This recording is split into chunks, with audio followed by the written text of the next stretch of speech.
आपल्या भारतीय संस्कृतीमध्ये आपण प्रत्येक गोष्ट पूजनीय मानतो. मग ती झाडं असोत, प्राणी असोत, नाग असोत. आपण नागपंचमीला नागांची पूजा करतो, बैलपोळ्याला बैलाची पूजा करतो, वटपौर्णिमेला वडाच्या झाडाची पूजा करतो. तसंच कार्तिक महिन्यातील अश्विन वद्य द्वादशीला गोवत्स द्वादशी म्हणजेच आपण वसुबारस साजरी करतो.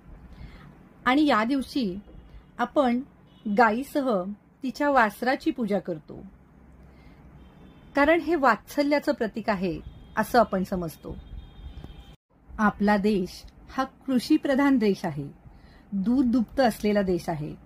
तेव्हा बैल, गाय यांना आपण पूजा करतो, तेव्हा त्यांना गोग्रास दिला जातो.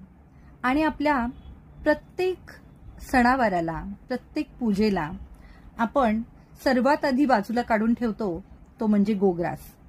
आता पहा, आपण जेव्हा नैवेद्य दाखवतो तेव्हा त्या नैवेद्यावर दूध घालतो, तूप घालतो. पण आज मात्र ह्या गोवत्स द्वादशीला आपण गाईला जो नैवेद्य देतो त्यावर दूध आणि तूप घालत नाही. कारण जे तिचं आहे तेच तिला परत कसं द्यायचं? कारण आपल्याला ती दूध, तूप, दही हे ती आपल्याला देते, तिचंच तिला परत देणं हे योग्य नाही. त्यामुळं तिला छान हिरवागार चारा, जे काही तिला आपण देणार आहोत ते छान असं केळीच्या पानावरती आपण तिला द्यायचं. कारण प्लास्टिकच्या एखाद्या कागदावर म्हणा किंवा कागदावर म्हणा किंवा एखाद्या ताटात देणं म्हणजे त्यांना व्यवस्थित खाल्लं जात नाही. तेव्हा हे नेहमी देताना केळीच्या पानावर दिलं जावं. आणि आपण असंही म्हणतो की गायीच्या पोटात 33 कोटी देवता आहेत. आता ह्या 33 कोटी देवतांचं आपण आपसुकच आज पूजन करतोय. हिला लक्ष्मी स्वरूप मानलं जातं.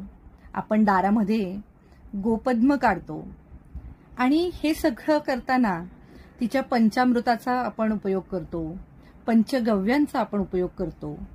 आणि ह्या सगळ्या गोष्टींची आठवण म्हणून आज आपण वसुबारस साजरी करतो.